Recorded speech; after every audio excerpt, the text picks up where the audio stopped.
Siempre me ha llamado la atención la marca Checker. Es el icónico taxi amarillo de Nueva York, el coprotagonista con Robert De Niro en Taxi Driver. Esta imagen oculta una historia de violencia, sastres rusos, experimentos con Volkswagen y carroceros italianos. Con este vídeo comenzamos la serie Marcas desconocidas con historias sorprendentes. Y empezamos fuerte. Bienvenidos a Garaje Hermético. Quédate con nosotros.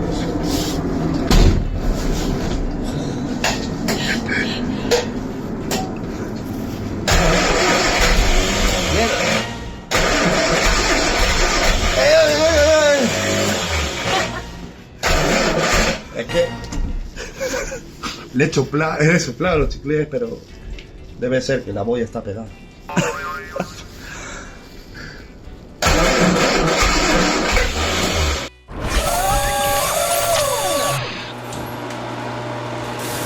Comienzo el guión con una pregunta. ¿Qué tienen en común estas marcas? Este listado de marcas. Borgward, Bricklin, Bristol, Checker, Cord, De Tomaso, Facel Vega, ISO, Jensen, Monteverdi, Tucker y Vector. Muchas cosas. Tienen muchas cosas en común. Son poco conocidas, tienen una historia interesante y todas ellas van a aparecer en esta nueva serie que empezamos hoy, que se va a llamar, a ver si os gusta el nombre, Marcas desconocidas con historias sorprendentes. Hoy comenzamos con la Checker Motor Corporation. De la aguja al martillo. El origen de esta marca no está en Detroit. Ni siquiera en Estados Unidos, está en la Rusia de los zares. El padre de la criatura se llamaba Morris Markin, un sastre de Smolensk, una ciudad rusa situada a unos 360 kilómetros de Moscú, que llegó a Chicago en 1912 con solo 19 añitos. Atención a este dato, al dato de su capital inicial con el que llegó a Estados Unidos. $1.75. Markin no sabía diferenciar un pistón de una biela, pero sabía coser. Y cosiendo uniformes para el ejército durante la Primera Guerra Mundial hizo fortuna. ¿Cómo acaba un sastre ruso fabricando coches en Estados Unidos? Por culpa de un moroso.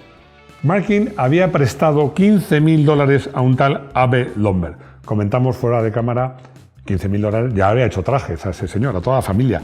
Este señor, el tal Abe Lomber, era dueño de una fábrica de carrocerías en Illinois. Lomber no pudo pagar y Markin se quedó directamente con la fábrica. Así, casi por accidente, este sastre se encontró dueño de la Markin Automobile Body. Chicago, años 20. Los Checker han sido verdaderos tanques. Quizás porque no nacieron en una aséptica mesa de diseño, sino nacieron en una verdadera guerra. En 1922, Markin funda la Checker Cab Manufacturing. Eligió el nombre, no sé por qué. Checker, como me ha recordado Rodrigo, significa supervisor. Y el famoso damero, los cuadros blancos y negros, simplemente porque eran fáciles de ver desde lejos. Pero el Chicago de los años 20 era el patio de recreo de Al Capone y el negocio del taxi era un territorio en disputa. Su gran rival, os sonará, era John Hurt, sí, el fundador de la famosa compañía de alquiler que entonces poseía otra compañía de taxis, la Yellow Cab Company. La competencia entre Checker y Yellow Cab no se libraba con precios o con marketing, se libraba a golpes. Los choferes se peleaban en los semáforos con llaves inglesas directamente. Y esa tensión escaló mucho y rápidamente. Hubo tiroteos en los garajes, se incendiaron flotas enteras de coches y el punto culminante llegó en 1923. ¿Qué pasó en 1923? Pues que la casa de Morris Markin fue bombardeada con dinamita. Sí, bombardeada con dinamita. Has oído bien. Markin sobrevivió, pero entendió el mensajito que le habían mandado. Chicago estaba demasiado caliente, así que se fue con su fábrica a Kalamazoo, a Michigan. Allí, en dos viejas plantas, la de Henley Nike y la de Dark Body, Checker encontraría su hogar espiritual y allí comenzaría su leyenda. la ingeniería de la supervivencia. Ya instalados en Kalamazoo, este señor, Markin, pues impuso una filosofía que era ir a contracorriente de lo más habitual en la industria americana. ¿Por qué? Porque mientras Ford, Chrysler y General Motors abrazaban ya una especie, digámoslo así, de obsolescencia programada, cambiando el diseño de sus coches cada año para que parecieran distintos, aunque luego eran iguales, Chetker justo tomó el camino opuesto. Según Markin, el coche no debía de cambiar por las modas, debía ser, sobre todo un taxi, una herramienta eterna.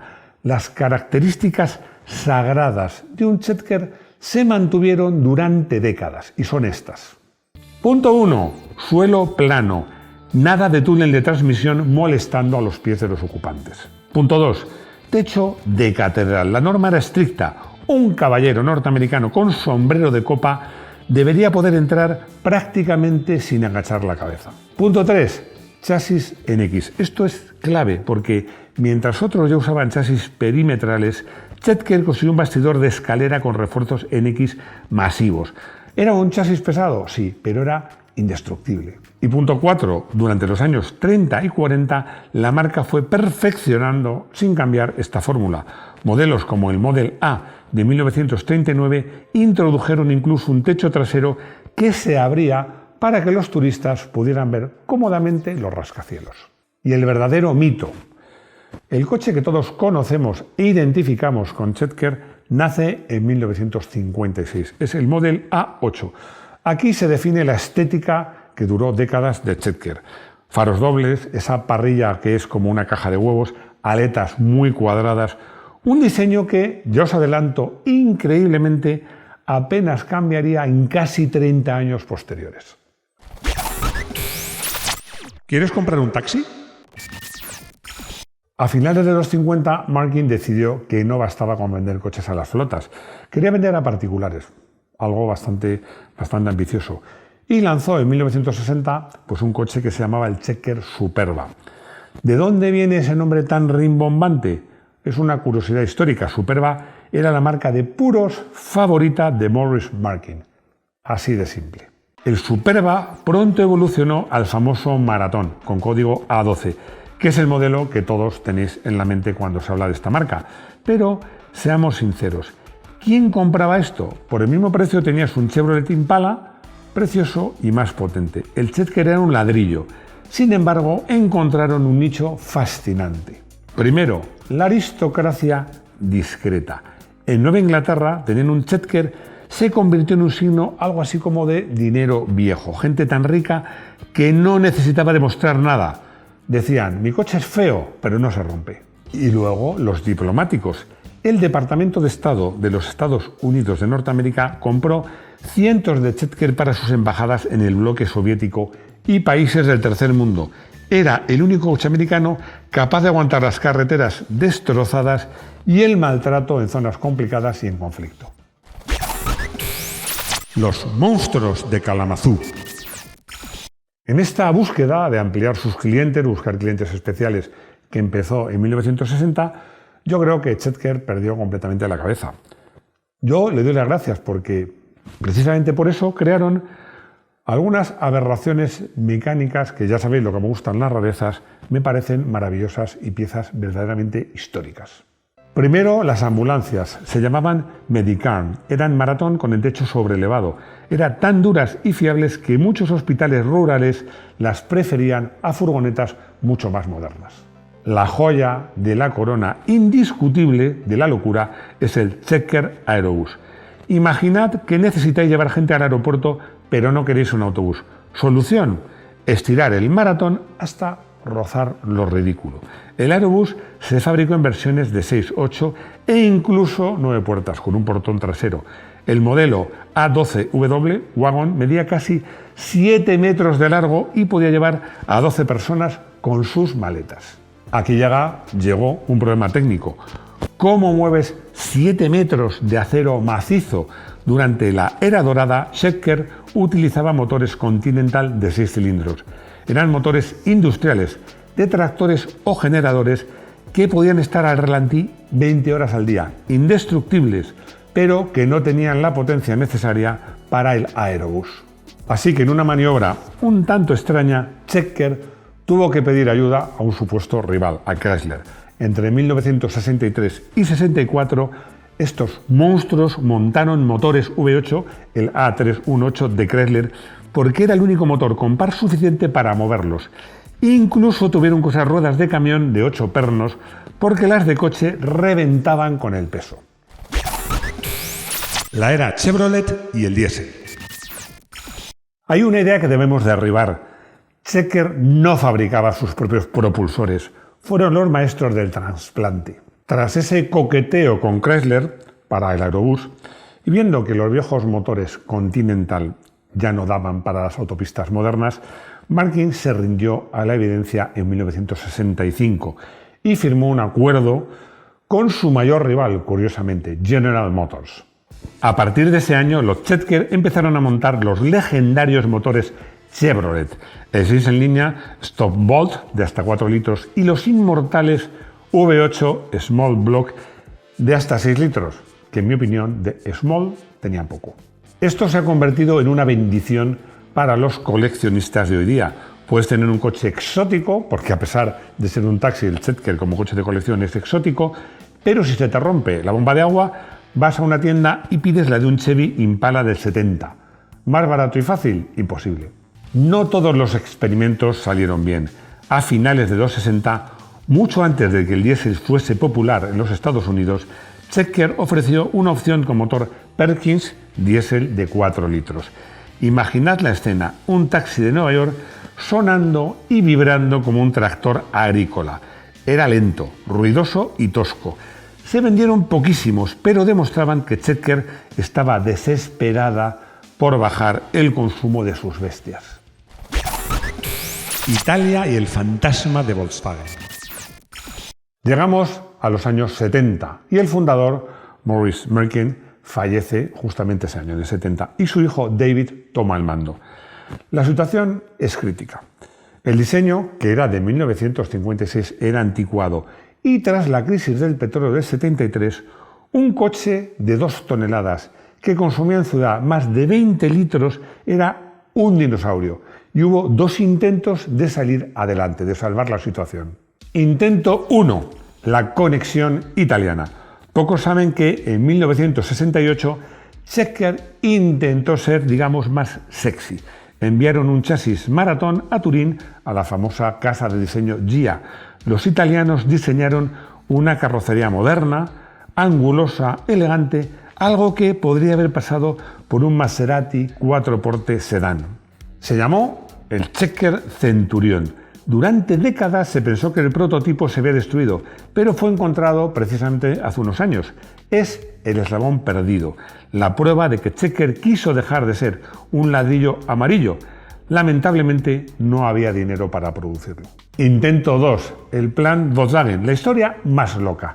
En 1977 entra en escena Ed Cole, expresidente de General Motors, el padre del motor V8 Small Block y del Corvair.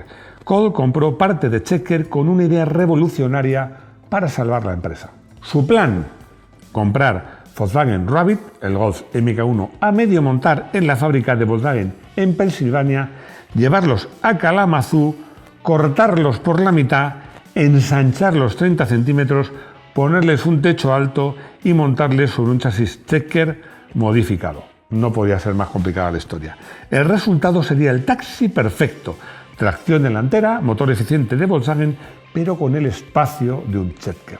Tenía los prototipos, tenían el acuerdo con Volkswagen, todo estaba listo, pero el destino es cruel. En mayo de 1977, solo 3 meses después de entrar en la empresa, Ed Cole muere en un accidente de avioneta mientras volaba precisamente a la fábrica de Checker. Con él murió el proyecto Checker Volkswagen. La empresa perdió su última oportunidad de innovación real. La agonía y el final. Sin Ed Cole y sin un nuevo modelo, Checker entró en los 80 con respiración asistida. Intentaron una última jugada desesperada para cumplir con las normas y rebajar el consumo, el diésel de Oldsmobile. Entre 1980 y 82 ofrecieron el infame motor V8 350 diésel de General Motors. Sí, ese motor que tiene fama de ser uno de los peores diésel de la historia. Se rompían las culatas, fallaban los inyectores, un verdadero desastre. Además, las nuevas normas de seguridad federales exigían pruebas de choque y las famosas columnas de dirección colapsables. El chasis de Chetker, que era muy rígido, paradójicamente era bueno para el coche, pero malo para los ocupantes, porque, a diferencia de un coche moderno, toda la energía del impacto la transmitía directamente a los pasajeros en lugar de deformarse. Rediseñarlo no se podía, había que hacerlo nuevo y eso costaba millones. A perro enfermo todos son pulgas, y en 1982 el sindicato pidió subidas salariales. David Markin echó cuentas. Perdían dinero con cada coche vendido. Así que el 12 de julio de 1982, el último Chetker, un A11, salió de la línea de montaje. Fue pintado de verde y crema, los colores originales de la compañía en 1922, cerrando el círculo. Curiosamente, la muerte del coche no fue la muerte de la empresa. Chetker Motor Corporation siguió viva nada menos que hasta 2009. ¿Cómo? Convirtiéndose en proveedor de sus antiguos rivales. La gigantesca prensa de estampación de Kalamazoo siguió trabajando, fabricando paneles de carrocería para General Motors. Finalmente llegó la crisis de 2008, que llegó a graves dificultades a General Motors y que al final pues acabó con Chetker, que declaró la bancarrota a final de 2009. Conclusión. En mi opinión, Chetker yo diría que es una anomalía maravillosa. Fijaos, una empresa fundada por un sastre ruso que sobrevivió a las bombas de la mafia, a la Gran Depresión, apostando por una idea tan simple como la honestidad mecánica. No eran bonitos, tienen su encanto, pero no eran bonitos. No eran rápidos, al final casi ni eran rentables, pero eran leales. Maurice Markin creó un coche que servía a las personas y no al revés. Hoy los Chetker ya no patrullan Manhattan, pero ese espíritu de hierro y resistencia sigue siendo para mí una de las mejores historias del mundo del motor en los Estados Unidos de Norteamérica. Coche del día. Hemos elegido como coche del día una locura de la marca que resume un poco el carácter del Chetker Marathon Wagon en su versión familiar. Imaginaos un coche con la cara de taxi cabreado, un motor V8 Chevy de 6 litros bajo el capó y un maletero donde cabe un piano de cola. Solo se fabricaron unos pocos cientos. Es la antítesis del SUV moderno, bajo, ancho, pesado y con cero plásticos. Si veis uno en una concentración, no penséis que es un coche fúnebre. Es el santo grial de la practicidad Made in USA. Consultorio. Javi V8, que así firma desde Móstoles, hace una pregunta muy interesante porque dice que ha oído que los Chetker eran tan duros que cuando se chocaban con otro coche, el Chetker tenía apenas arañazos y el otro coche pues prácticamente era siniestro total. Pregunta si esto es cierto o es una leyenda urbana.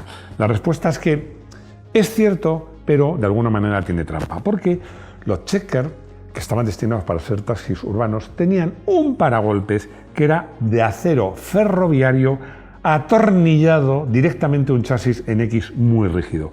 En golpes urbanos, a poca velocidad, destrozaban al rival sin inmutarse. Pero lo comentábamos antes, esa rigidez que puede ser buena en estos casos, pues es mala para los ocupantes en casos de accidentes a velocidades más altas, porque el coche no se deforma y toda la energía que se produce en el choque no la absorbe el coche, sino que la absorbe el ocupante. El coche sobrevive, se deforma, pero los ocupantes lo pueden pasar muy mal. Confieso que la pregunta de Lucas me ha sorprendido, porque dice que está pensando traerse un Chetker desde Estados Unidos para tener un coche para usarlo los fines de semana aquí en España. La pregunta es si es una buena idea o se va a arruinar con los recambios. La respuesta tiene dos partes. Mecánicamente, ya lo hemos dicho, es muy viable porque lleva generalmente ya motor, caja de cambios, frenos Chevrolet a partir del 65. Los recambios son baratos y fáciles de encontrar. El verdadero enemigo es el óxido, porque estas carrocerías de acero de esta época se corroen muchísimo. Y los recambios de chapa son muy difíciles de encontrar. Así que la respuesta sería que si encuentras uno que esté bien, sano de chapa, puede ser una buena idea, porque tendrás un coche simpático y seguramente pues, serás el único de las concentraciones con ese coche. Acabo con una pregunta. ¿Os parece bien esta nueva serie de historias de marcas desconocidas o bastante desconocidas con historias sorprendentes? Decídmelo en comentarios que voy a leer. Gracias por seguirnos, por apoyarnos, por darnos like, por suscribiros, si no estáis suscritos, que eso es gratis, por haceros miembro del canal, que cuesta 0,99 € al mes, más barato imposible, por compartir el vídeo y lo más importante, os espero aquí, en nuestro garaje hermético. Hasta pronto.